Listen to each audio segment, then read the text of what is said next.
Salutations! Welcome to the Film Mages Podcast, where the popcorn is our ammunition, the couch is our foxhole, and the cinema is a place of worship. Now let me see your war face. Ah! Boom. Oh wow, that's fantastic. Here we fucking I are. really enjoyed that. You That's enjoyed fantastic. you enjoyed being counted down? Yes, but I have to say, Zach, you know what? You got a little bit of something. What do I have? You got a Do I have bit some of something in peanut your beard? in my You got some beard? peanut in your beard. Yeah, I've been eating peanuts. In case you haven't heard our lovely co-host Alexis, it's because she is zooming in from far away in Fresno. Alexis, can you hear us? Far away. For those of you who are not familiar with California geography, Fresno is, it's miles away. Miles away. It's so solid far away. 3-hour drive? Three and least. a half from where At I live, least. but 3 hours from where your guys' apartment is. 3.5? 2 hours and 45 minutes for me when I'm driving. Good God. And we have a cameo today from Mitchie, Alexis's dog. You can't hear her, audience, but I can see her on our Zoom, and I have to say you were missing out. She is adorable. She's adorable. Hello, everyone. Welcome to the Film Majors. Hi, Film Majors. How are you? We're all doing so good. I'm Zack. Oh, hey, My I'm is, saying hello to the dog right now. my name is Great. My name is Zack. I'm Alexis. And that's Mitchie. She's a good girl. And I'm Mick. Hello. Great. Sorry, I'm so sorry. I feel like our audience has never heard my pet The voice only before. person who Mick. may actually be more in love with my dog than Mick even is my friend Sochi. Oh, Oh, hi, okay. Sochi. I don't know if she She does listens. not Does she listen. listen? No, she does not. She doesn't listen. Yeah, she doesn't like the boys. Well, I've got I guess I have something that I would ask her if she was listening. Sochi, would you Yeah, ask her I would what's ask her going what's on? going on. Week. Yeah. Well, I'll try Better next luck time. buddy. Yeah, Yeah. listen, we're on episode 25. Ultimately, Hey, it's that not reminds gonna, me, Zach, actually. I'm going to cut you off for a second. You know, Great. now that we're on episode 25, Fucking why not? we are a quarter of the way there, folks. Yeah. We're almost to 100 episodes, kind of. Not really, but, Yeah. we're a quarter of the way there. That's cool. I'm proud of us. I'm proud of us, too. Next episode will be halfway to a year. Wow. Because we've done this every single week. We That's haven't missed amazing. a week since we started. That's amazing. Gang, gang. I was talking to Zach before we recorded, like some podcasts have off seasons, like they'll have like season 1 of their podcast and they'll take a break and then season 2. But we are breakless. Yeah. We are a breakless wonder. We do not quit Film come breaker. hell or high water. The Film Majors. So truly staying true to that capitalist Yeah. spirit of Working to the bone. just working to Yeah. the bone, never taking a day Yep. off. Well, Hell I be know damned. that I just work as hard as I can to bring you that sweet, sweet content, just like Zack well, said. speaking of working as hard as you can, Okay. I arrived here after just getting off work. And, for fans of the pod, you might recall an episode, I'd say coming up on 4 months back now, where I mentioned that my catalytic converter It's been was so stolen. long. Now, it's been, That was 4 months ago. It You was still haven't next got one month. yet? It will be 4 months. Jesus. Oh If you yeah, lost a that's kidney, because you we would were have a new all one by having now. car Right. trouble. I literally got rear-ended around that time, remember? Yeah, Yeah. but that probably resolved itself, and this one continues. So Yeah. this is all to say that my very sweet, kind girlfriend Sloan has been lending me her car, but today she needed it. And, it's her car. She has dibs. So I had to Uber back from work. And good Lord in heaven, my Uber driver... Not only did he take the slowest possible route to get back to our fancy schmancy recording studio in the heart of Hollywood, LA. Hollywood Hills, technically. Yeah. Well, Beautiful view. yeah.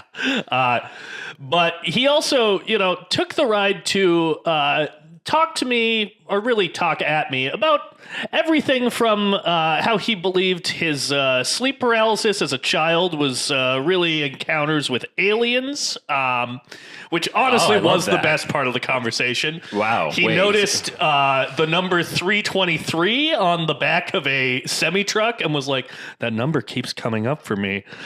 And then he proceeded to talk about how, my friend gave me this really hard math problem, and then the answer was 323. me. Whoa. That's aliens. Talking about how, he's not sure why his TV director relative wouldn't give him a couple grand, but also talked about how he's plays online poker extensively. Wow. And talked a whole lot about how much table tennis he plays. Wow. And let me just tell you guys, I didn't sleep good last night. I ate some hot wings that were a little too hot, so my tummy was upset. Oh, God. And this was not what I needed at the end of my workday, but it's what I got. So that's what was going on for me. Oh, that's a great story, Zach. Thank you. I just needed to get it off my chest. That's great. I mean, to be fair, you literally just got in right now. You have no one to tell. You told the audience of our show. But Yes. That's great. Yes, I love that. I was doing COVID testing today. I am wearing scrubs currently.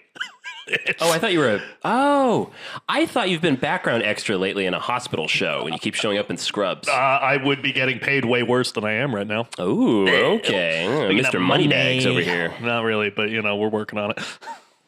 Cool. Yeah, so other than So that's what's going on with you. other than my traumatic experience in the Uber, what films have we been watching, guys, if any? I feel like Alexis has seen can- more. Take it away. Yeah, no, I have. Can I just say what I was dealing with this last week? Oh, please really do. quick. Share. So, as some people may know, we've been getting hit with that sweet rain in Southern California. Southern California. Which I honestly do enjoy. I enjoy it too, except for the fact that I was living in the hills, so it's a little worse up there, like the wind and everything. So today's Monday, right? We're recording on drove Monday. down. We're recording on a Monday. So let me give you like the spiel since Friday, basically. So Friday, it was raining real fucking hard, right? It started like Thursday night at some point. I was enjoying it. I love the sound of rain. But then at some point, like the power went out, like probably around like 10 or 11 in the morning. And then it just like went in and out like intermittently throughout the day, right? So, made myself some food when the power was on. No big deal. Then at like 9 or 10 p.m., the power went out and I was like, no big deal. It'll come back on. And then I got up the next morning. It was in fact, stop it. It was in fact A little bit of not dog on. action in the background. And so then me and your roommate had plans to go watch a movie with somebody. So then we went and did that. And I was like, you know what? I saw the LA Department Water and Power on my way, like coming down the hill, which it was hailing up there. Yeah, it hailed here too the other day. It looked like fucking Exodus with the way that it was like flooding the bottom, like the lower streets, like when I was coming down the hill. Exodus, Gods and Kings, Ridley Scott. All right. Good God. Came home, power was still off. So then I stopped by the grocery store on my way home because I was like, well, if the power is off, I do need a snack because everything that I have left at my house, because I'm leaving, so I didn't grocery shop this week, which was possibly a mistake. Anyways, get home, power's still off. Grapevine is still closed. So I'm like, well, when am I going to be able to leave tomorrow? Don't know. When am I going to be able to pack for this like extended trip that I'm taking home? Don't know, because there's no lights, no power, nothing on at my house. So get up the next morning, power's still out. Grapevine is still closed. It was supposed to open at like 11 a.m. Didn't open until 2 or 3 p.m. So couldn't even leave the house until 3 p.m. And I had to get ready for the second time in the dark in my bathroom and pack everything with no lights and just a flashlight. So it was great. I had a great time, guys. Wow, that's very I got to dystopian. Fresno at 9 p.m. yesterday. Wow. Well, we're glad you made it safely. Yeah. Yeah, I'm enjoying the electricity. There was snow. That's the whole reason why the Grapevine was closed. There was snow in like, some of the upper areas of the Damn. Grapevine. Yeah, you were in the Stone Ages there for a while. Welcome back to the 21st century. That's awesome. Oh, No, I also have like battery packs. So like I had a phone the whole time and I technically had service. So I just read fan fiction the whole time. Of course you did. Would. You read anything? Did you read anything fanfic. good? I started a new story that it's PETA's version of the Hunger Games, like all 3 books, and I'm like already halfway through the second book. So Wow. Very cool. Wonderful. yeah, That's no great. electricity will do that for you.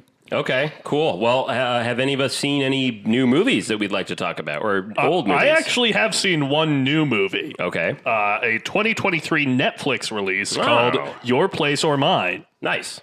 Don't fucking watch it. It Okay. sucks. I have long been of the opinion that Ashton Kutcher is a black hole from which no charisma can escape, and he's not doing anything to dissuade me of that notion with Your Place or Mine, which is, I maintain that you need to watch Just Married. at this point, he's 0 for 3, and, 3 strikes, you're fucking out, Ashton Kutcher. This is one of the most just like vacuous nothings of a movie that Netflix has ever churned out. It looks fake. No one seems to be in it in terms of their performances, and the screenplay feels like something that you would write if you were an undergrad who like just learned about story structure, where like it technically hits all of the right beats to like tell a story where characters grow and change. But it doesn't do anything more than that, and the characters don't discuss anything other than exactly what they are feeling or what will move the plot forward. So yeah, real bad movie, and I did not enjoy it, and I do not recommend it. Can't wait. I'll check it out. Oh, God. Super. If you like being unhappy, you can watch Your Place or Mine. All right. Good. That was a great recommendation. But from on a Zack lighter Harris. note, the other film that I watched this week was The Parent Trap, which I found Trap. fucking Love The Parent Trap. delightful. I've never seen that. I was shocked. Oh my God, Mick. The Come Parent Trap. on. So to give some context to where I'm coming at The Parent Trap, which is a 1998 family comedy starring Lindsay Lohan, for those who don't know. I was not a Disney Channel kid. I did not grow up with, Disney family films. I know what you're saying, Mick. Yeah, I know. I know. I'm looking at the believe poster me, like, ooh, I don't know if that's for me. believe me, I felt the exact same way.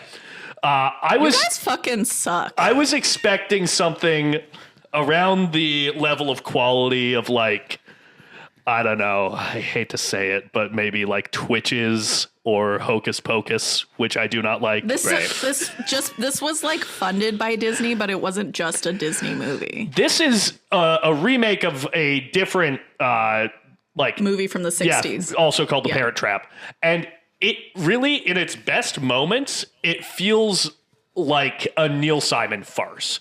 Like, Oh, really? It is a comedy of misunderstandings. Oh, It's hell yeah. It is shot by Dean Cundy, who was John Carpenter's cinematographer. Oh, wow. He shot The Thing, Oh, wow. which weirdly shares the connection of also being a movie about identical imposters. That's interesting. He yeah, knows how to shoot that shit. Yeah, he shot Who Framed Roger Rabbit. He shot Jurassic Park. The score is by Alan Silvestri. Oh, we love Dennis him. Quaid is in it. We love him. And I was... Natasha Richardson as well. Yeah, I was really, really taken aback by how much I enjoyed this movie. It's genuinely very funny.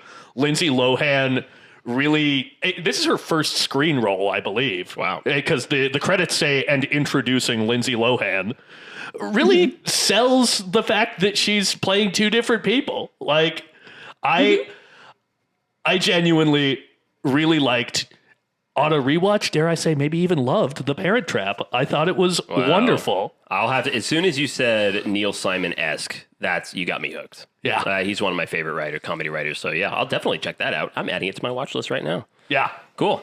Great. So that's what I watched. Nice. That's awesome. Congrats on expanding your horizons, guys. Yeah, that's great. I also, speaking of which, I expanded my horizons. Well, one movie I watched way earlier in the week, I think right after we were done recording the last episode, was Of an Age, that queer film that you talked about briefly last time, Alexis. I checked it out. It was really, really good. Had a great time. I know it's not the point of the film, but I could have done with some more ballroom dancing. Every time someone was dancing on screen, I was like, I love this. I want more read your dancing. review and I was like, this movie has literally actually mostly nothing to do with dancing. Yeah, I know. There's two scenes. There's two scenes where there's dancing, and I was like, I'm loving these scenes. Let's give me more. But having said that, it was a really good time. I really enjoyed it. It was really funny. It was really endearing. I would have enjoyed it a lot more if the two girls sitting behind me weren't constantly joking and accepted a phone call at the end on speaker. Not a great thing to do at a theater. Just saying, let it go to voicemail, folks. And then right before we started recording this episode, I finally watched that Korean film I've been wanting to see for years, Burning. Ooh. Wow. Isn't Steven Yeun in that? I didn't know that until I started watching it. The Steven Yeun is in it. I went into this movie knowing absolutely nothing. And I recommend you do the same thing. I was expecting it to be this heart-wrenching thing, and I was going to be, super emotional, all this stuff.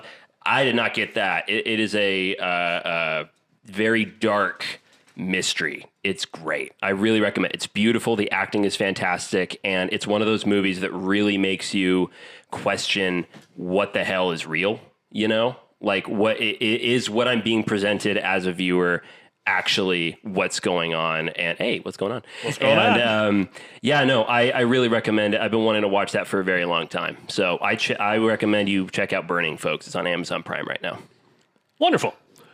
Nice. You know what else we all watched right after we recorded was Wong Kar-wai's In the Mood for Love. Oh, that's right. Which I enjoyed. Yeah, didn't like it as much as Happy Together. I didn't love it, but I liked it. Another gorgeous movie. Christopher Doyle, cinematographer, fucking phenomenal work. Yeah. Alexis, what about you? What have you seen? My side note is just that I think I liked In the Mood for Love more than I liked Happy Together. Really? Please stop, guys. And why is that? Please get along. Oh my god. There's dog business going Sorry, on. I'm talking. There's two dogs now. No, let's give them a play-by-play of this. Oh god. Okay, so we see Michi. Michi's wearing a little sweater, which is really cute. They're both wearing sweaters. Cookie's still wearing like one of her Christmas sweaters. Mitchie's wearing like a teal like little hoodie. I love the picture you're painting. Basically Mitchie always hangs out in this living room area. This is like her thing. Cookie is more of like a backyard dog. She sleeps with the other dogs in a different room. So me being here, Cookie wants to come in and like hang out and be like, hey. And Mitchie's like, hey bitch, you're encroaching on my territory. Yeah. No, for sure.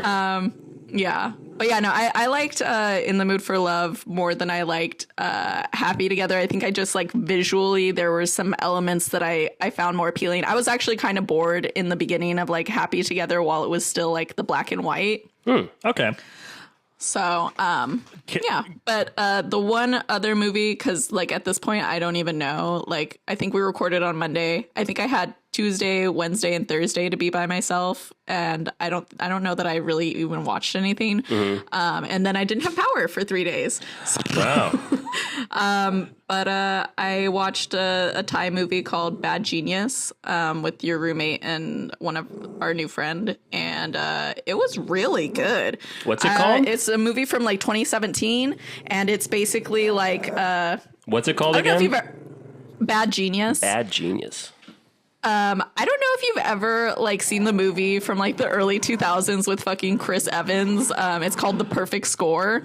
That played on some DVD that I owned like consistently. Not like the best movie or anything. Scarlett Johansson's in that too, right?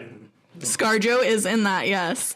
So it's basically like a group of people and they're trying to like get the answers to the SATs because they want to get a perfect score or something, right? Yeah.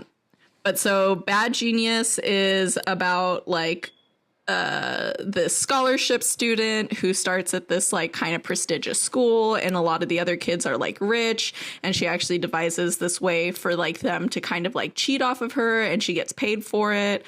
And then like the third act is like really, really like it feels like a heist movie. Actually, it was so much fun. I love a heist film. That's all you had to say. Heist. We love it. Big time into that. Yeah. So that's it. That is that. Oh, I watched a short film called Tattoo from Iran,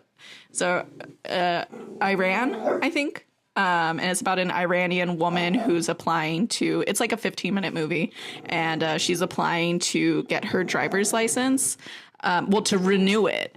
And they notice that she has like a tattoo on her hand, and they start asking her like all these invasive questions, and it just kind of snowballs, and it's just like, it kind of just like maybe paints a picture of like bodily autonomy for women in Iran and stuff like that. Oof. So it was, I really liked it. It's called Tattoo. It's from 2019, I believe. Nice. Great year for film, as we've discussed. Indeed. In Add fact, Tattoo to that list. Started this whole podcast off, one might say. That's go ahead right. And go back and listen to those episodes, why don't you? You really should. Listen to all of our episodes. Yeah, please. Give us that engagement for us. I have a little bit of film industry news. Oh, do you?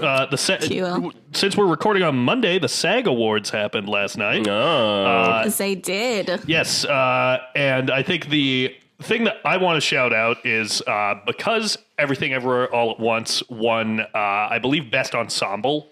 It won big at the SAG Awards. Nice. For one thing, Mark Wahlberg announced that award, and if you know anything about Mark Wahlberg's personal history, having him hand an award to a cast of mostly Asian people is a fucking interesting choice. That is interesting. But I don't want to talk about Mark Wahlberg. I want to talk about the person who spoke for, I believe, the longest when the ensemble accepted the award, and that is Mr. James Hong. And James Hong is a goddamn national, decades-long treasure. Nice.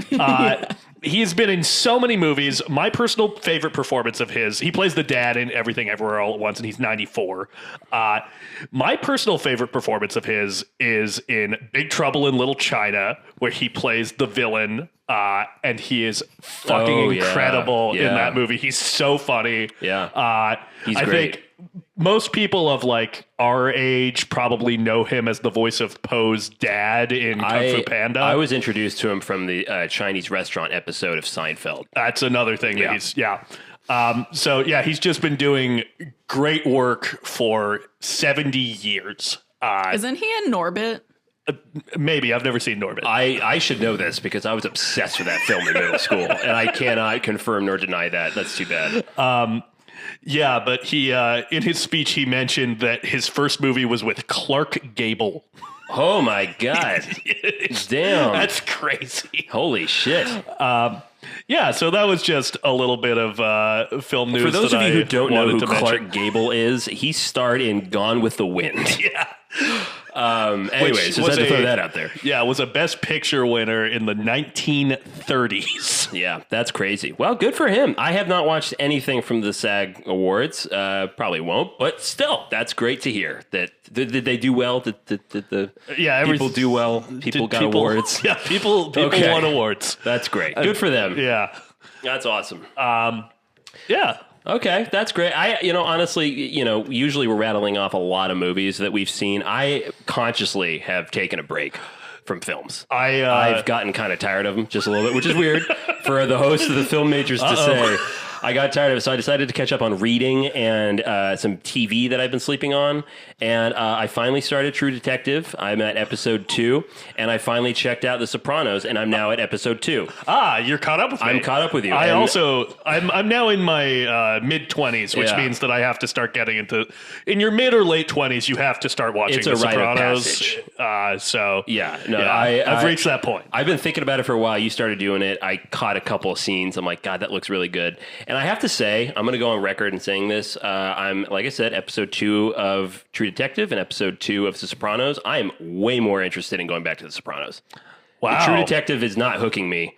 Sopranos is. Wow. I had to not play episode 3 because I was like, oh, we're going to watch it together. So I stopped. But then I also, one quick thing I'll add, it's probably going to drive you two crazy, but I've watched season 5 of Formula One Drive to Survive, and great season. Not my favorite, but Alexis, this is especially for you. If anyone here, any of our listeners is really into twinks, like the aesthetic, or just them as a people. Especially for you, Alexis. Yeah, especially you, Alexis. You heard him. Where are we going with this? Watch Drive to Survive. because, oh my God, that show is chocked full of super hot, like 20, 21-year-old European Formula One drivers, and they are gorgeous. I'm sorry. They're Not gorgeous. even twinks can entice me to watch Really? Drive to Survive. You know, Alexis, listen to this. Okay, When I was watching it, and our roommate, because that's what we're calling him now, our roommate walked in Our on me watching it, so-called roommate. and he was like, "Why do you watch this?" And I told him, I was like, "It has a lot of twinks in it." And he's like watching it with me, and then he looks at me, he's like, "God damn it, you're right. Fuck, I can't watch this." But you do forget you and your roommate have like literally had multiple conversations about cars. He actually is a car person. Yeah, and You he's a forget twink that. person, as am I. And You we're know- both hooked. I have to commend you, Mick, on really trying to ensnare Alexis in this show. I want her to watch Formula One so by bad. coming at it from Oh my God. something that might appeal to her. But Alexis, you stay strong out there. I'm also not a car person. I don't give a shit. God. You know what? Yeah. She is. You know what? I'm gonna rat you out right now, Alexis. I'm sorry to do this on the recording, but we went to the I'm car not museum saying together, and she had a good time. Wow. Alert the presses. I had a fun time in a museum. At a car museum, and you were taking pictures, and you were calling your dad. You were like, "Oh my God, this is the car my dad used to drive. I should talk to him about Guys, it." It was really cool that she reconnected with her past by seeing a car I have a museum. question. I appreciated that. I have a question. What is it? At nighttime, do the cars come to life? No, that's Night at the Museum with Ben Stiller. Okay, sorry. I get those two mixed Too up. bad. Yeah. That's pretty much it with me. We should. Yeah, great. So you know what? Are we going to wrap up what's going on?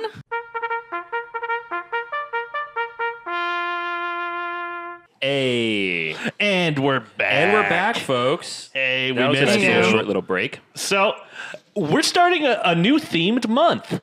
Are we? We sure are. Well, no one told me. Well, guess what? I'm going to notify you right now, pal. Nobody told me nothing. It's time for Academy Darlings Month. Oh. Yes, it's time to look back on some films that were, recognized or perhaps snubbed by the Academy Awards. And today we're going to be starting that out by talking about our favorite history-making Oscar wins. Oh, good. Both of the films we're talking about today feature one. Oh. So, oh, wow. yeah. I love that. I didn't know that. Yeah. That's great. We're going to learn I'm something. having fun. You're I'm going to already learn having fun. today. This is great. It's nice when one person doesn't do the research. Oh, yes. Well, it was my turn. I had a lot of time today at work. So, what are some of our favorite history-making Oscar wins? Well, I think I'm going to start just because I don't really have a favorites, really. There's only one, like, I thought about, like, can I look up, like, famous Oscar wins and then try to pick my favorite?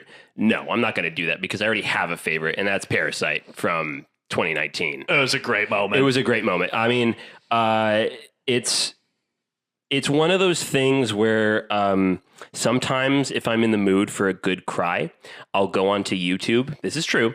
And I will watch Korean people reacting live to that award ceremony and just seeing their reaction to Bong Joon-ho win Best Director. They won Best International Picture. They won Best Original Screenplay, and they won Best Picture overall. the big one. The big one. I mean, they won those big four, and it was fantastic. And seeing their reactions to it is amazing. It's like watching people watch the World Cup. I mean, people are crying and they're cheering and screaming and jumping up. And it's fantastic. I remember when they won that, it's just so beautiful. I think it was when Bong Joon-ho won Best Director. He gave a shout out to Martin Scorsese and Quentin Tarantino, if I recall correctly. Yep. And it was just such a, God, I don't know. I just loved it. I loved seeing them all just fucking sweep that ceremony and just having such a great fucking time. And then afterwards, apparently they all went out and had great fucking food together in K-Town. Fuck In yeah. LA. And I still want to go to the restaurant where they all went to. Oh, do you know what it was? I forget the name of the restaurant, but apparently a friend of mine told me about it. There's this like this soft shell crab soy dish that's only like a delicacy over in Korea. And usually it's like something the grandma makes. It's not something you get at restaurants. They have a restaurant in K-Town that makes it. And apparently if you go, there's like this big picture on the wall of the entire Parasite cast and the owners of the restaurant, like all just like posing together, having a good old time. That fucking rules. So that's my favorite. Again, I rewatched that award ceremony on YouTube, and when I went to the Academy Museum, it showed clips of that movie winning, and it got me emotional just watching it. So that's my favorite. I don't think I got to that part of the museum. They might have changed. I don't know. Yeah, well, I missed a couple levels. I was only there for like 5 hours. You missed a couple levels here for 5 hours. I recently went back to the Academy Museum, and I believe that is actually something that does not change, is the Academy Room. So that is always there. So you can catch it. It's still there. There we go. Oh, yeah, that is something else I had going on. I went to the Academy Museum for the first time, which is something I might want to mention at the start of Academy Month. But we're not in what's going on anymore, so you can't talk about it. I can't talk about it maybe anymore. Next I can't episode. talk about it anymore. Wait. Did you go sit in the music room? Oh, yeah. Oh, fuck yeah. I get so upset when people like come in and they start talking, or they're just like, I can't see. And I'm like, you fucking cunts. That's the whole fucking point of the fucking room. Get the fuck out. What song were they playing when you were in there? Oh, my God. I think they were... Was it the Joker? Yeah, they were playing... Okay, they're still playing that? Hildur... Oh, my God. I'm going to butcher her last name, so I'm not... Thank you. Something like that. They played her score. Yeah. So, Alexis, history-making Academy Award wins. Rattle them off, yo. Well, I mean, like, I guess, I'll be honest. I guess I didn't really like... I think of like Rita Moreno, of course, because she's the first like Latin American woman to like win for like Best Supporting Actress. I think of like Hattie McDaniel, who won for Best Supporting Actress. She was the first Black woman to win for that, for Gone with the Wind.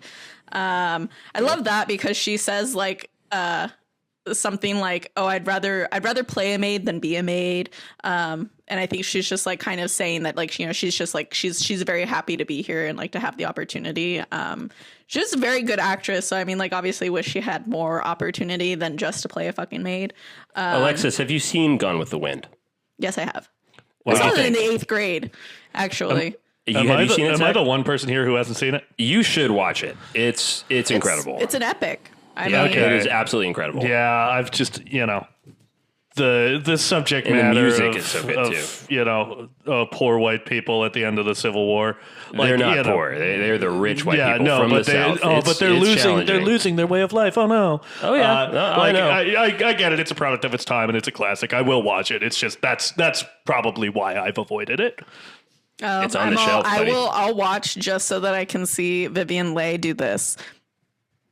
With her eyebrow, just like that iconic like eyebrow She's raise. great. Yeah. So and good. also she has like the most snatched waist in like film cinema history. Like I think she had like a size, like a 20, I don't know, like a 24, 25 inch. Like it's It tiny. looks unhealthy. Yes. Sure. Yeah. But Ewan she was McGregor a very, in Train she was a very Spotting style. slight person. Yeah, I think Ewan McGregor in Train Spotting might have given her a run for her money. Yeah. That's Also, true. though, He was very also beautiful. on drugs. Yeah. Honestly, he is so fucking pretty in that movie. He's gorgeous. Yeah. As a skinhead. He's not a He's not a skinhead. He's a skinhead. heroin addict. He's Irish. Okay, He's well, Scottish. he looks like In the a movie, he's skinhead. He Irish. doesn't No, have he's any Scottish hair. in the movie. Well, British. He's Scottish.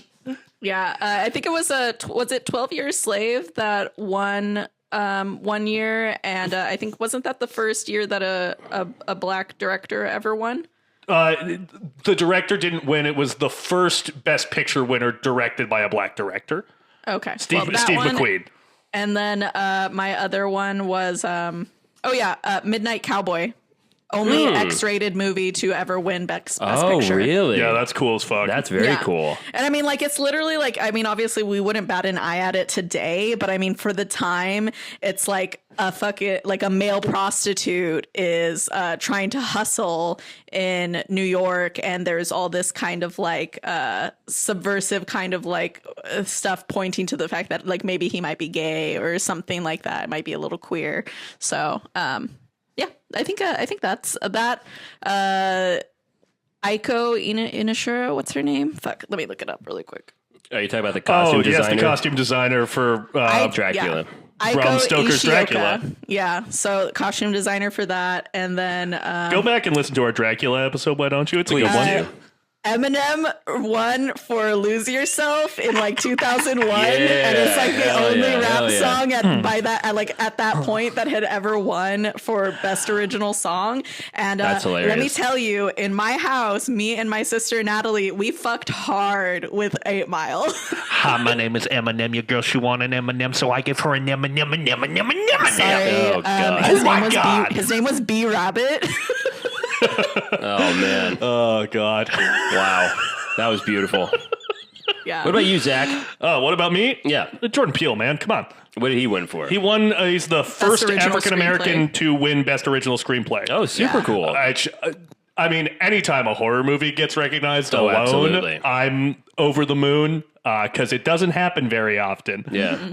I thought you were going to say Daniel Day-Lewis winning the 3rd Academy Award for Best Actor for Lincoln. Did he cobble that together? He cobbled it together. He cobbled himself together. You know, he another award. uses his 3 Oscars to put on his shoes on top of as he cobbles it. I honestly, if he does that, I can forgive him for being a cobbler because that's a hilarious image. Yeah.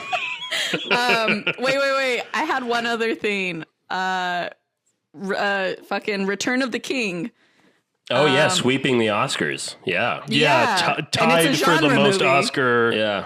Tied for the most Oscar wins ever, which also What's it tied with? Do we know? I want to say Titanic is one of them. Wow. Yeah. No, Boat sleigh.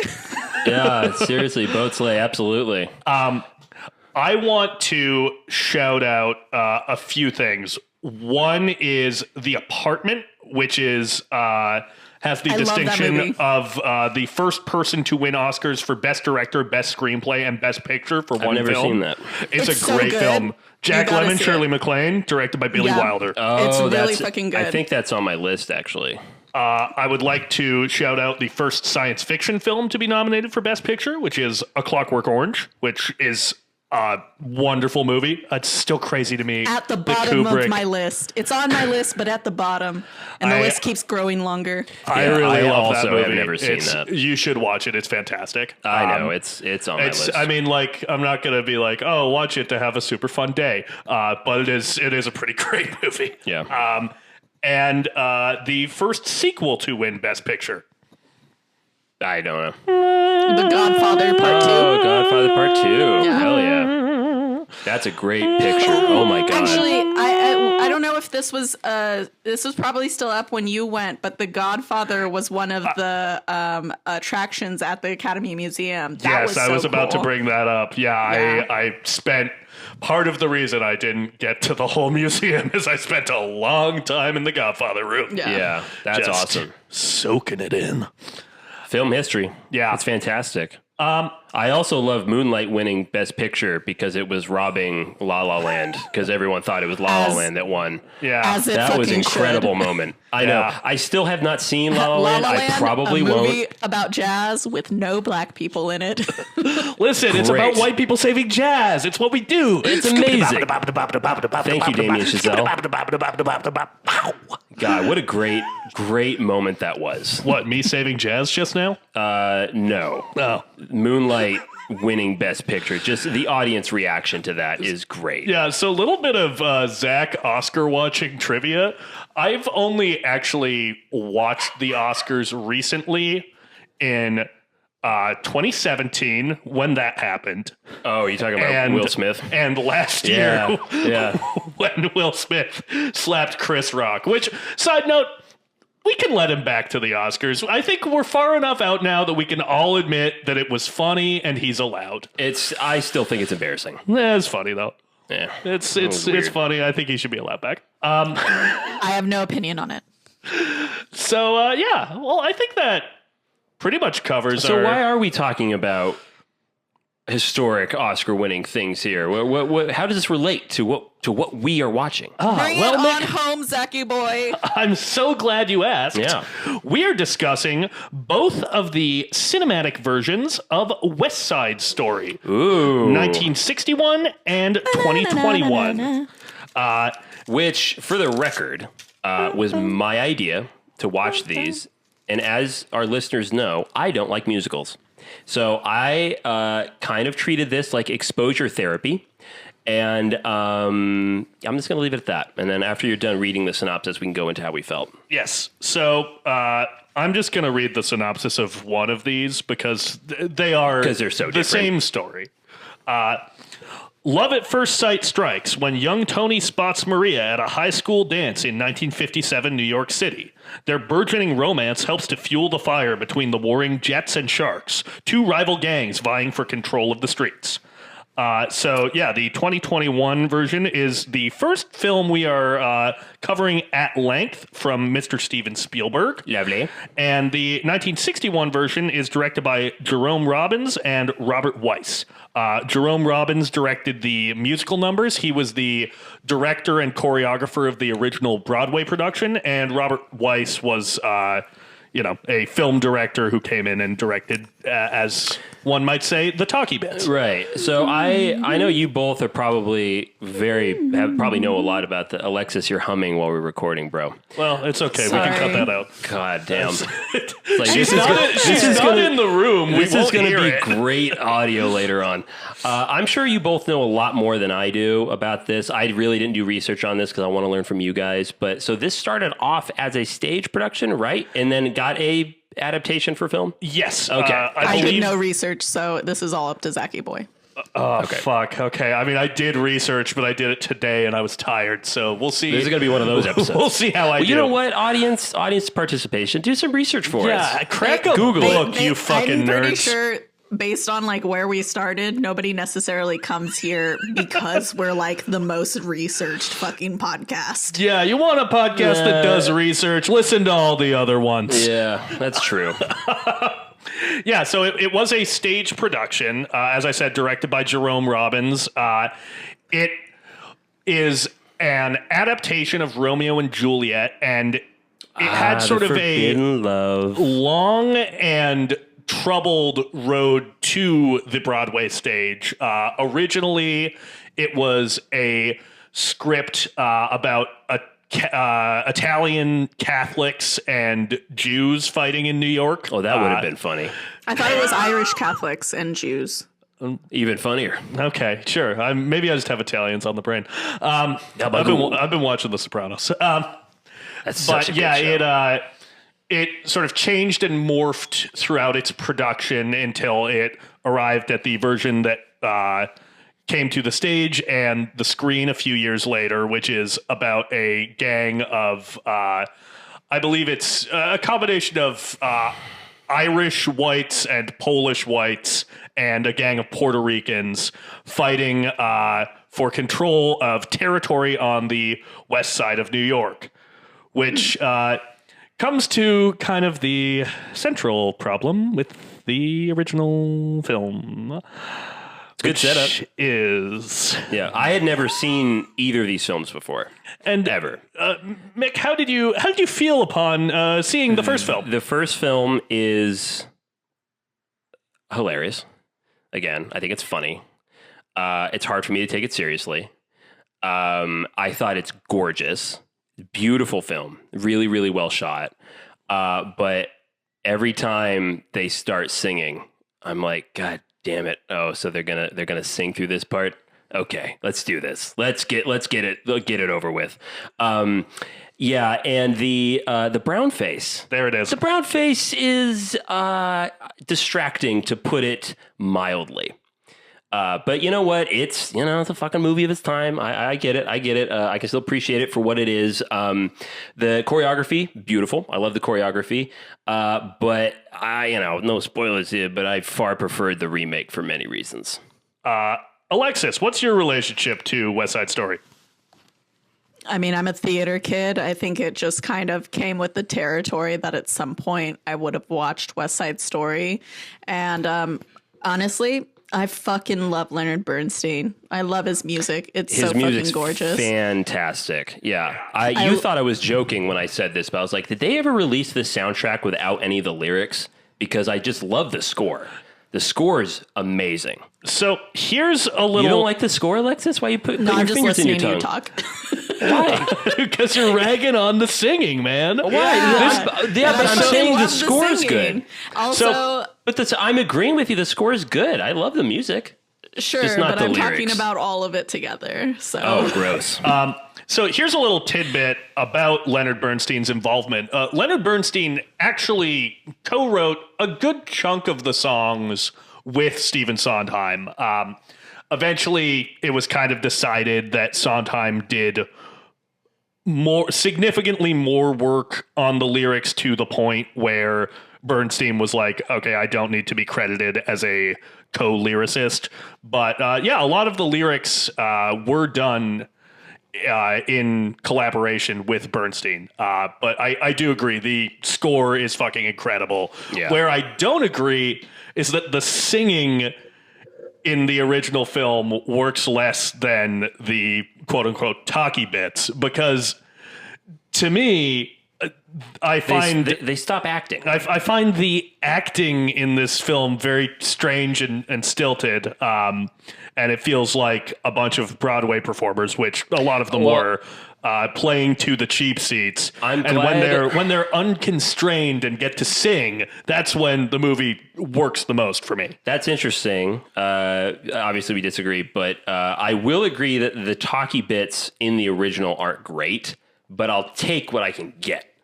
And I also like that you said that the singing and the talkie bits were directed separately, because it shows. I think, again, it feels like, okay, they're doing a scene, they have dialogue to get through, and then the beat starts, and now suddenly they're all acting differently, like, okay, they're all on stage doing musical theater. It just doesn't quite work for me. Again, the choreography in isolation works, the music I enjoy, but it just didn't. It just seems like they're going into, oh, now we're in show tune mode. The remake doesn't do that. It's very consistent throughout.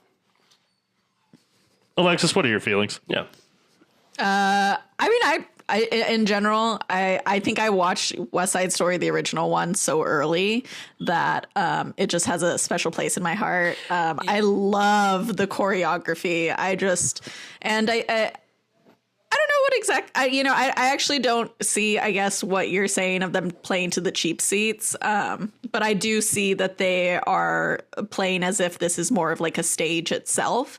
But I don't mind that. I've never minded movies that kind of do that. And I think that goes to say for like some of the themes that like you don't like that are like kitchen sink dramas. Like I don't mind things that seem more like a stage play in cinema. Like I don't mind that, I guess. I don't know. So... yeah, I mean, I definitely feel that the new one is more cinematic. It does like a lot of very specific lighting choices, but I think that in the original, a lot of the colors that they chose for like the backgrounds and everything also does a lot. Oh, absolutely. Like, you know, choices to like kind of portray like violence or passion and all these different things, like all the red that's, you know, used as like a backdrop or like lighting transitions or like, you know, when they're doing the dance at the school, like all of the walls around them are red. Oh, okay. I want to talk about that scene too, because my favorite sequence visually, I think, in both movies is the dance in the gym. Yeah. I love how I think obviously, as you were saying, the red backdrops of the gym are gorgeous. I really love how when Tony and Maria first meet in the 1961 film, everything grows soft on the sides, and then the background shifts into this black backdrop. That was That's really so cool. pretty. All of these multicolored lights. Yeah. However, you also have motherfucking Steven Spielberg letting loose and shooting a dance sequence, having people leaning into frame as the camera zooms down across their legs, kicking their legs into frame. It's gorgeous. He feels like he is having such a blast. I will say, I think they're both equally beautiful visually in their own way. I think the modern one is absolutely dripping. It's so beautiful, and the old one too is just, it has that epic scale to it. There's that YouTube channel that is no longer with us, the Every Frame of Painting, that has talked about how there are famous directors now who have tried to emulate West Side Story. That one of them they talk about is Michael Bay. Shoots low, up top, seeing everything really big scale. That's partly why I was really interested in seeing this film, is to just see how they capture everything. Again, it is so beautiful. It is really, really, really gorgeous. I was just really taken aback by the visuals of this, and I think that's all I have to say on that, really. But yeah, I think I really enjoyed the original because, obviously, like the cameras and like the ability to like move a camera is not going to be the same. Like there were certain restrictions of like how you're even like able to like, I think, they had cranes, but they didn't have like, like steady cam, like all sorts of different things that like we have now, They did have cranes, but the operator was actually on the end of the crane going up and down. Not a lot of people know that, but that's why it couldn't be so fast, because the camera operator is actually on the end of the crane still operating the camera. You have to haul a whole dude. Yeah.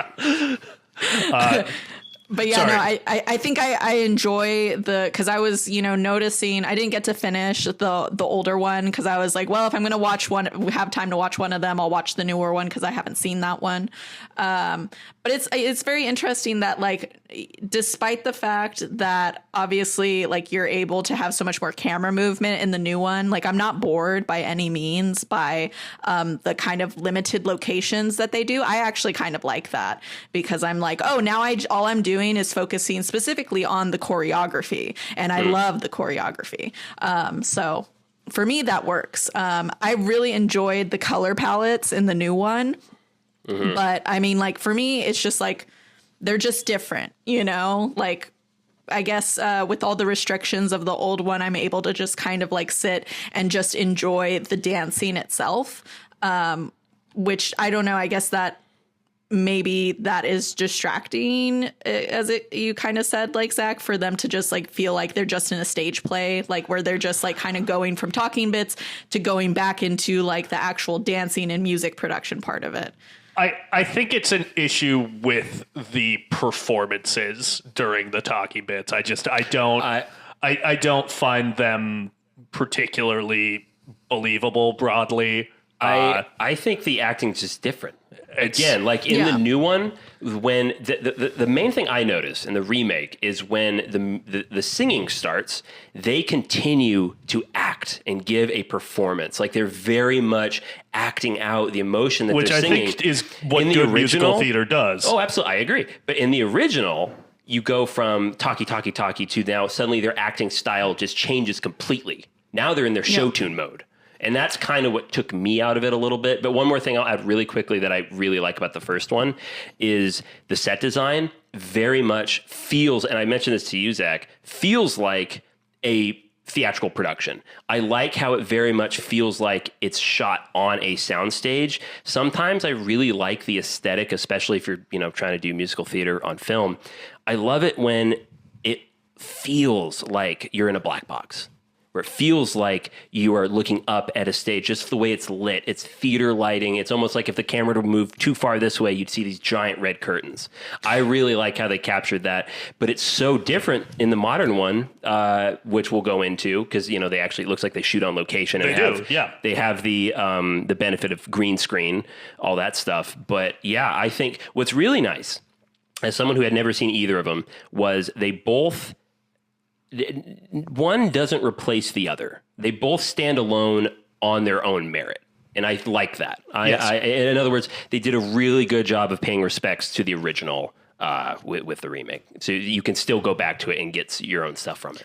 Yeah, I think for me, and I might actually, this might be in agreement with something that, you've said, Zach, is that I don't think that they knew how to properly, in the old one, to, shoot the talking bits that is a good, in a way to segue between all of these scenes, because in the new one they use a lot of movement while they're talking. They use a lot of showing the Spielberg location and all these different things, whereas in the older one, it's very stationary when you get to the talking bits. There's not as much going on, and I mean in general there's not a lot of movement, obviously, other than maybe crane shots in the old one. So I think that kind of makes sense, so that's something that I enjoyed about the new one, is the element of movement that doesn't make it feel like it's a stage play. But the very interesting thing is that it feels almost more like it's lit like a stage play in certain parts in the new one. Like specifically like when he's walking and he's doing Maria.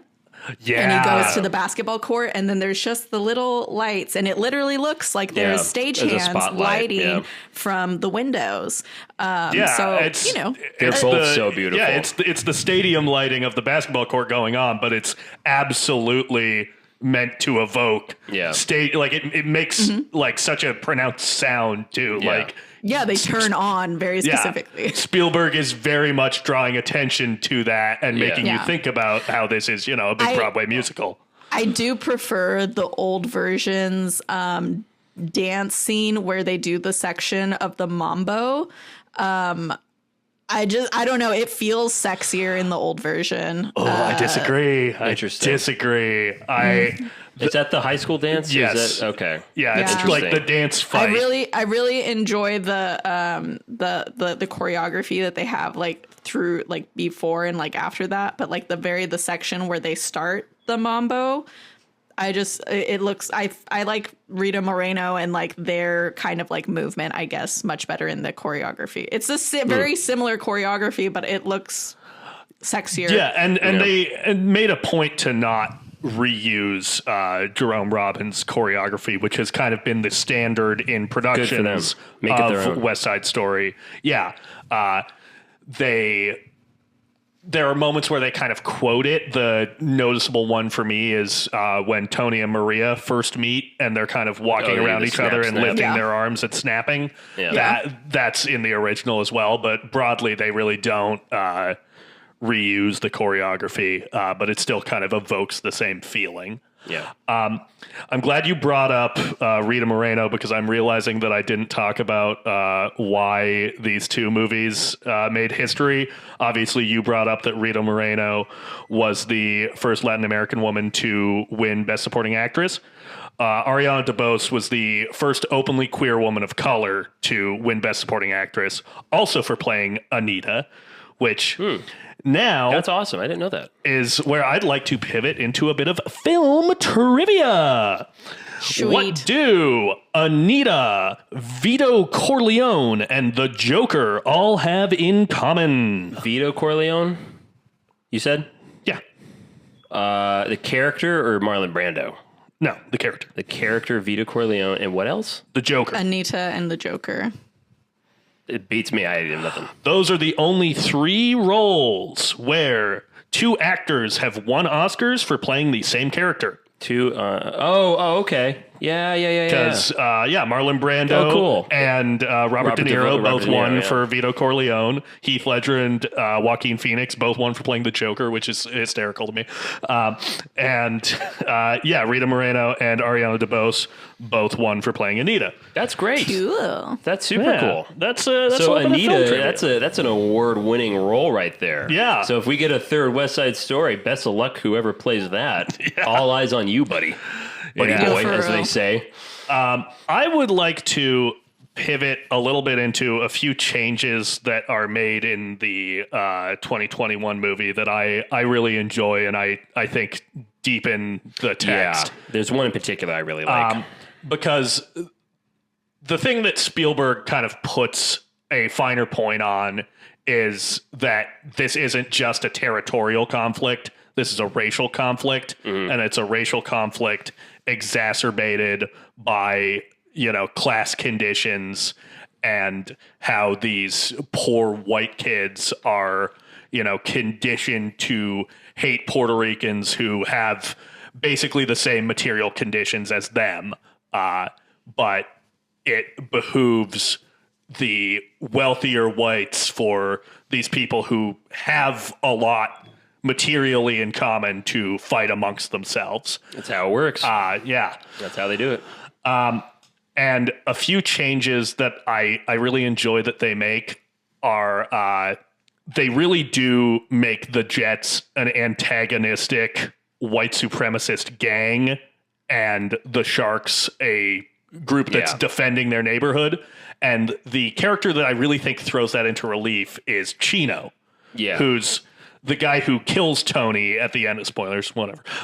It's Romeo and Juliet. One of them dies. Chino in the original 1961 movie is just another member of the Sharks. In the Spielberg movie, he's kind of the one guy from San Juan Hill who's He's like sort Tony. of upward. Yeah, he's not a part upwardly of it, mobile, but- and arguably he's a lot more upwardly mobile than Tony. Yeah. He's going to school. Yeah. He's learning to repair ironing machines, and Bernardo does not want him in the Sharks. And Chino wants to join because it's a noble vocation defending the other Puerto Ricans in the neighborhood. And Bernardo says, no, it's stupid. We got to do it, but it's stupid. So that's one change that I really enjoy. Yeah. The other one is casting Rita Moreno in the film again. Yeah. This time as The Valentina, store owner. who runs Doc's drugstore. In the original film, Doc's just white another guy. old white guy. In this, Valentina is a foil for Tony and Maria, and has a good perspective on their relationship and the challenges that it's going to face, because she was married to a white man who died, and she now runs the store that they own together. Yeah.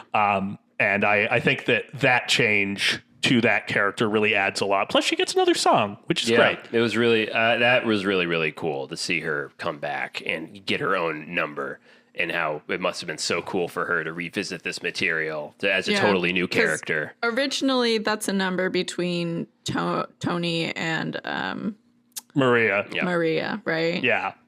It's in the bedroom after Bernardo kills Riff, and and Tony kills Bernardo. But yeah, Okay. you raise a good point. In the original, the Sharks the Jets are way more protagonists. Yeah. I mean, you have two different groups of protagonists, pretty much.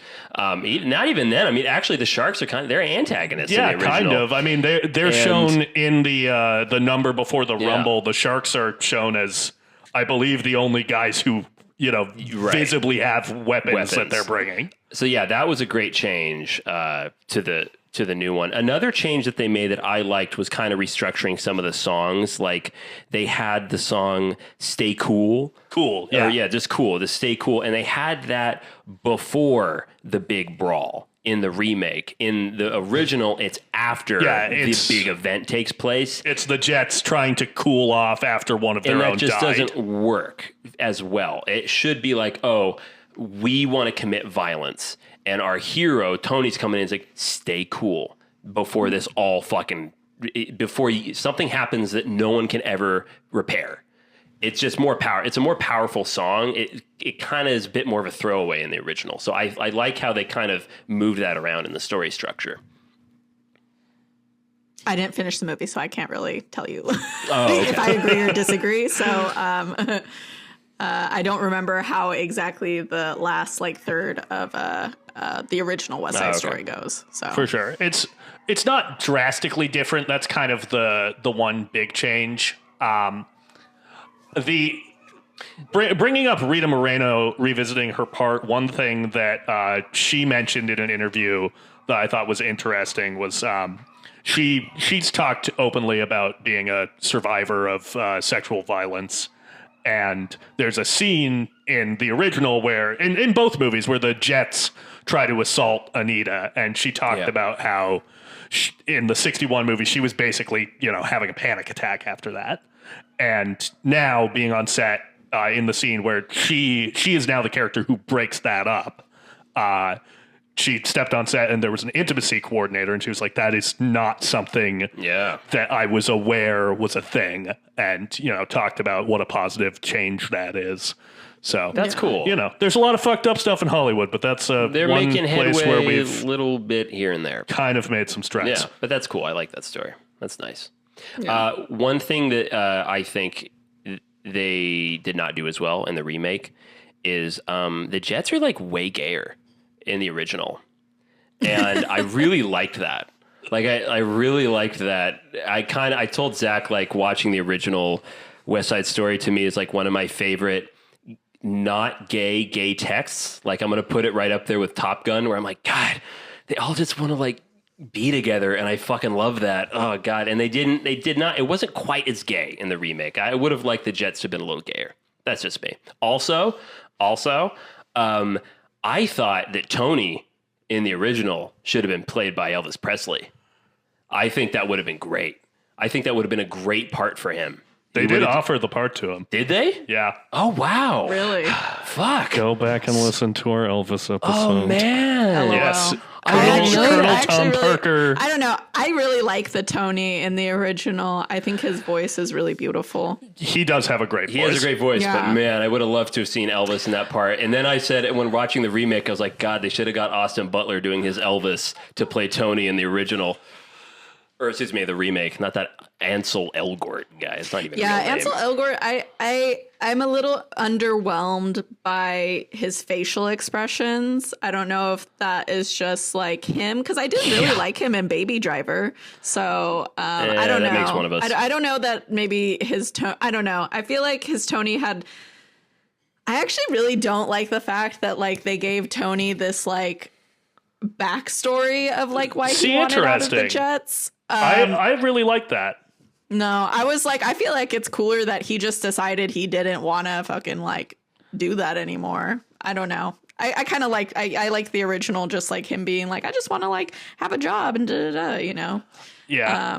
I'm not sure. I'm not certain that like some kid who got sent, who was like all in and then got sent to like prison for a year would have like emerged just like, I never want to do anything ever again. I don't know. It kind of makes it seem that like prison is like, is constructive.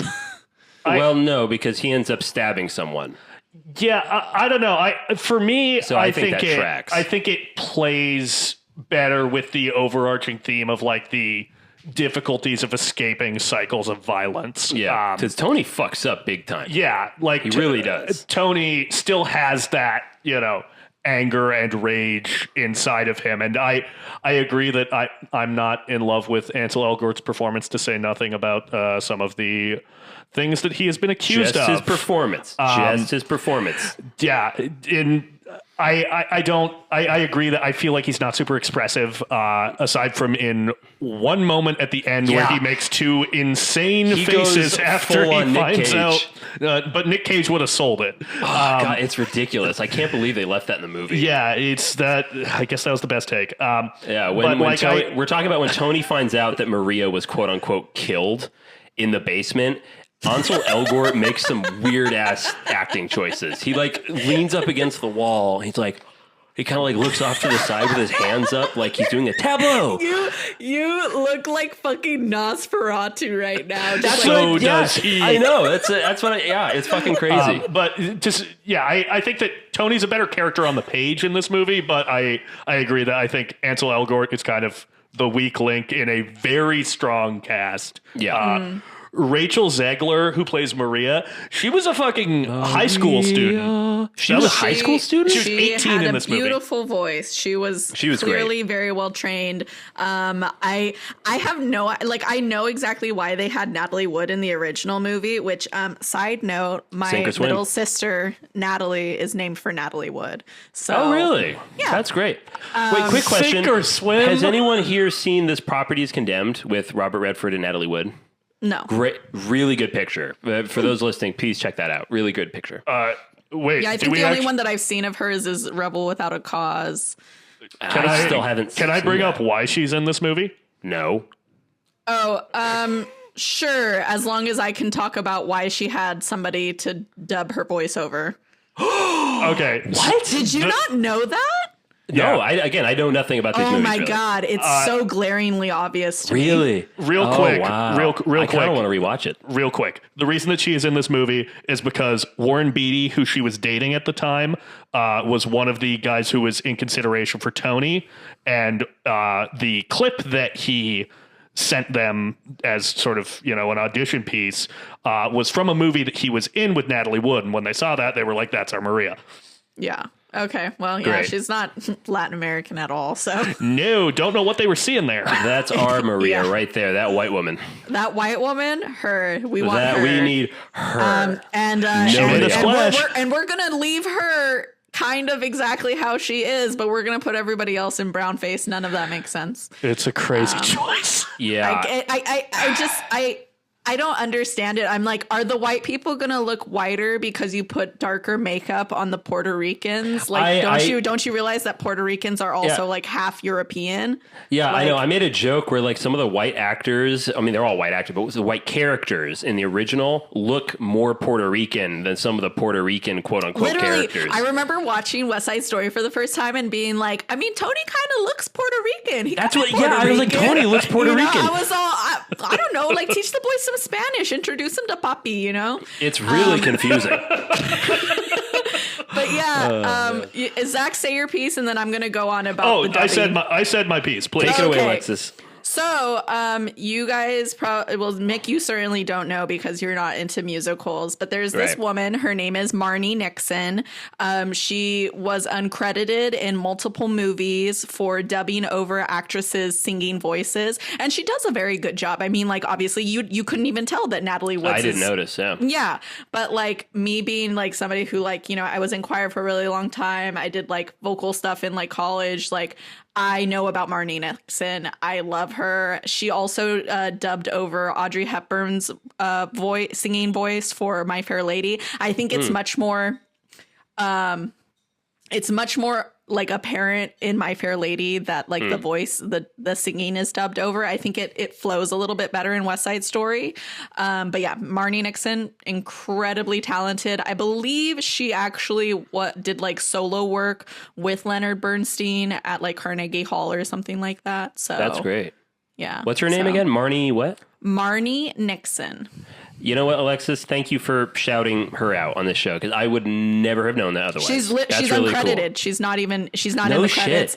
Yeah, it's like fuck? that and My Fair Lady are like two things that they're just straight up like not even on her resume. But everybody knows, you know, that like knows about like vocalists who did dubbing at that time know about her. So interestingly, both movies that were shown to me over and over again by my grandmother. Oh, there you go. Yeah. Yeah, you know that I was My a Fair bigger fan Lady? of West Side. Yeah, My Fair Lady was the other one. I love My Fair Lady. I got real sick of it. I watched it once when I was a kid. I couldn't stick with it. Again, The Chitty rain Chitty Bang Bang. in Spain falls Plainly in the plane. Yeah, I feel like I would have enjoyed West Side Story more if I had been introduced to it as a child. That was my main thing watching this. Like, I think you need to be introduced to this early on, or I don't just know have that an I would have affinity had for the attention musicals. span for it, like as a child. Because How old were you when you so- first watched it? Probably like middle school. So by that time, I had okay. already seen like Phantom of the Opera, and like Sweeney Todd. So you know, I was like, I was deep in musical theater by that time. I was probably like 5 or 6. Nasty. I saw this movie early. I want to bring up one of my favorite shots in the remake. I know we're it's beautiful. So we talked about we were talking. I didn't get a definitive answer, but I'm starting to get a feeling. Okay, so that's not. There's a shot while Tony is singing Maria, where he stops it's right before the song ends. He stops in a puddle, and the camera's above him, and there's just ripples twinkly lights, all through the water. That was so pretty. And it looks Gorgeous. like Vincent Van Gogh's Starry Night. So it's incredible. I thought it was VFX because of the way the water keeps moving. I was like, that's got to be computer And generated. it could be, but I'm kind of leaning towards no because Why? apparently that was a shot that they just fucking picked up at the end of a day. Like they were Really? not. Yeah. That was not a planned shot. So that might be real. Yeah, that was a Wow. Janusz Lights Kaminski in in the the water. moment. He was like, let's do this. Wow, That's incredible. I think that is probably in camera. That's impressive. I was blown. Honestly, when I started the new one, I was really blown away by how good it looked and just like all the different lighting choices, and all the different like colors that they like gels and stuff that they used with like the different lights. Like the part where one of my favorite parts, is when they're kind of like devoting themselves to each other in the church, which is in the original, they're in the bridal shop. And I actually kind of like enjoy that kind of like banter that the original Tony and Maria have, like where they're kind of introducing their families to each other. I really it throws enjoyed into that. relief how young they are. To me, that the scene where they're doing that in the bridal shop, I think it really does throw into relief like they're fucking kids. Yeah. You know? Yeah. They don't look like kids, which is kind of Because they another keep talking issue about, with the hey, we're original. going to go have a rumble by the candy store. Yeah. Hey, And we then- own and this then, playground. Yeah, and so like in the original, it's like they're doing that, and then they're kind of playing as if they're like getting married. Whereas in the newer one, I don't know, like It was I gorgeous. don't know. It was really pretty. I don't know if Yeah. it works. Like I like it as much as that the kind of Alexis. like interaction that they have in the original one. It had stained glass. But the fuck. Yeah, so obviously they're simulating the stained glass, and Mick, you know how I feel about stained glass. I grew she up in loves the stained Catholic glass. church, and that was probably. I mean, what the fuck was I doing for like an hour in the Catholic church? I certainly wasn't listening to the fucking sermon. Fuck that. I was You look I at was the stained looking at glass. all the stained glass that was around me. You know, it was so pretty. But so like I love the different like colors that are like on their faces in that scene. It's gorgeous. So. But it works better for you in the original. Their interaction works better, but like, so there's a lot of things that I'm like, oh, I kind of enjoy I really like Rita Moreno. Yeah. Like, She's a wonderful. lot. Yeah. I didn't even realize that they're in brown face, but that makes so much sense because like, she is so light skinned. She's so white. Yeah. So she clearly looks much more European than they made her look. So, Yeah. Well, I but mean, this movie Damn. and this performance convinced me to finally watch 80 for Brady. Jesus fucking Christ. You see what I fucking mean, Mick? Okay, okay. I want this on the record. I want this on the record that I told Mick that I wanted to see 80 for Brady, and his immediate response was, why? Yeah, what's happening? And I was like, I'm sorry. Why would you disrespect 4 fucking legends like that? You know Okay? what? How Because of fucking Tom dare you? Brady. Yeah, you know These what? are- I'll they're all disrespect fucking- it.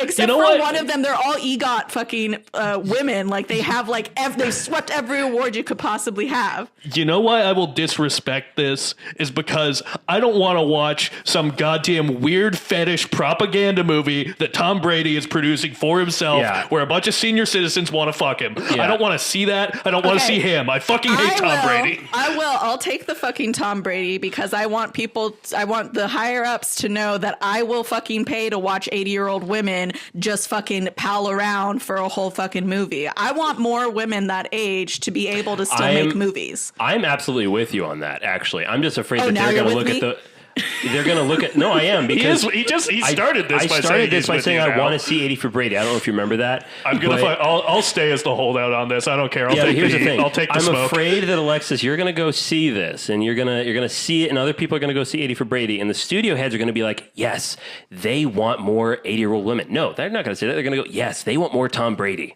That's what people are gonna come see this for. That's what I'm afraid, because No, that's why I'm like- that's been my hang up on the film. It's like I don't want to watch a fucking movie about. I don't want to watch a movie with Tom Brady in the title. That's kind of my hang up. No one gives a fuck about Tom Brady. We want to see Lily Tomlin. We want to see Jane Fonda. We want to see Sally Field. We want to see Rita Moreno. And I want to see fucking Billy Porter, okay? Sally Field and her strap on. Okay. Yeah. Well, As long pivoting as you back, have it a certain way. Yeah, it has to be, because now it's strapped on. It's a strap on. Yeah. I love that we're quoting the 80 for Brady trailer. I think we should. Can we have this be our next? I mean, I know it's not an Academy darling yet. Absolutely not. We don't know. Next year. absolutely Next fuck- year, Rita Moreno could sweep it. Per my mother and my sister, they said that it is funny, but it's definitely like a mid movie. Really They weird. said that. Yeah, they said like it is. The women though, they're very funny, and so I was like, okay, for sure. That's what I expected, for it to not be like a great Yeah. movie, but for them to be hilarious. Because when is Lily Tomlin ever not fucking funny? This woman has like 27 Emmys or something. I just want to say, I don't know about you listeners, but I've really thoroughly enjoyed the last 5 minutes of this episode. Oh my This god! is Like fantastic. defending these women and by extension accidentally defending 80 for Brady. Yeah, no, this is great. This is the problem with being so into film, is we sometimes put ourselves in these corners, but we'll fucking lash it. We'll fight it. We'll fight it to death. Oh my god! Oh, Alexis? I'm like a rabid Alexis? animal when I'm backed into the corner. I respect the hell out of you for that. That was fantastic. So pivoting back to West Side Story, Boo. 80 for Brady. I want to bring up just a lyric that I fucking love in this movie, because I think it's one of the most romantic lyrics in any At least any musical, which is in Tonight when I think it's Tony goes, "Today the world was just an address, a place for me to live in, no better than all right. But here you are, and what was once a world is a star." Gets me every time. That's beautiful. It's really wonderful. When fucking Rachel Zegler, is that her name? Yes. Oh, when she started singing at the very end, when she's like holding his body, I teared up and I was like, I'm shocked. I did not think that this movie was going to get me like that, but I did. I teared up. That's another change that I like is they change it from, I believe in the original she sings Tonight. Mm-hmm. And in this, it's, you know, they don't have Tonight anymore, so she sings Only You. Mm-hmm. You're the only thing I'll see. You're it's the only thing for me forever. Brutal. Yeah, no, it gets me every time. I was thinking about if I had to rank the songs for me, America's my number one. That is such America's really good. Such a good. That's a fucking. I've had it stuck in my head now for days, and I am kind of not excited for it to leave because it's such a good song. I also really love Maria, and then I kind of enjoy Officer Krupke a little Officer bit. Krupke, that's rules. Such a fun little song. I can't even rank the songs. I just think that they're all just fucking delightful. But I fucking love singing I Feel Pretty because like it has some of the like I just love the lilting sound of like the voice and like I love the high notes, you know, so I love singing along to it. You know who hates I Feel Pretty? Who? Stephen Sondheim. Oh, really? He wanted Spielberg to cut it. And he almost did. And Tony Kushner, Spielberg's writing partner, who also has been writing with him since Munich. He did, I believe, Lincoln as well, and most recently The Fabelmans with Spielberg, which that's my horse for the best picture race. I love The Fabelmans.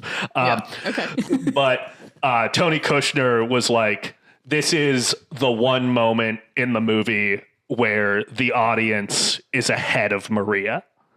Because that song comes right after the rumble where her brother is killed by her lover. Yeah. So the audience is going to feel very protective of her. Yeah. And I think that's a good choice. That's some good dramatic irony right I just there. remembered another change I really like in the remake is how when the rumble starts, it's Chino and Tony getting there together. And Chino actually helps Tony get in.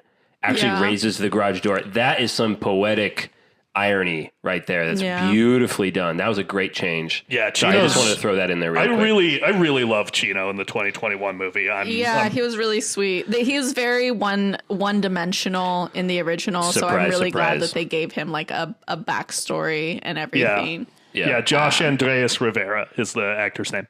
Yeah. So sorry, go ahead. Another change that they did that I was actually reading about this, like while I was trying to like finish part of the old one. But so in the original version, the girl that hangs out with them is like a tomboy. And in the newer version, it's like a non-binary actor who's playing somebody who's kind of transmask. And I think that the interesting thing was they also like Bell Hooks. They don't capitalize their name either. So I just started a Bell Hooks book, actually. Oh, cool. I actually started one of her, like an audiobook of one, Ain't I a Woman? Non-binary actor, Iris Manus. Yes. So, interesting, like what I was reading and then like when I was like kind of thinking back on it, I was like, oh, that's fair. Like obviously the Jets in the original version are very misogynistic to the tomboy who just like wants to belong in this gang, you know? But they were saying that like in the newer version, it comes off as like kind of like transphobic because they're saying like, oh, you want to be like a boy, you know, things like that. It's very explicitly transphobic. Yeah. So I don't know, you know, I'm not going to like chime in on my opinions about that because I don't think that's my place. But listeners, if you have opinions about that or speaking from experience about like how you felt about that portrayal, let me know because I want to know. The way that it plays in terms of character motivation to me in the movie is that Tony's kind of the only person who has ever shown anybody's any acceptance. And you know, everyone else from, you know, women at the dance to other, you know, guys in the jets reject him. And it, you know, makes sense that this is the one place where anybody's has been shown any chance for belonging. So, you know, even though the Jets are this fucking violent, like misogynistic, white supremacist gang, like what the fuck are anybody's other options? So I think that I think that deepens that character for me because, you know, in the 61 movie where anybody's is just a tomboy, it's like, you have other things you could be doing.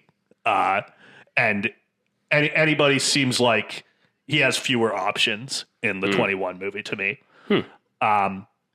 Sure. I don't know that I would want to make the distinction that a tomboy from that time period can be doing anything else.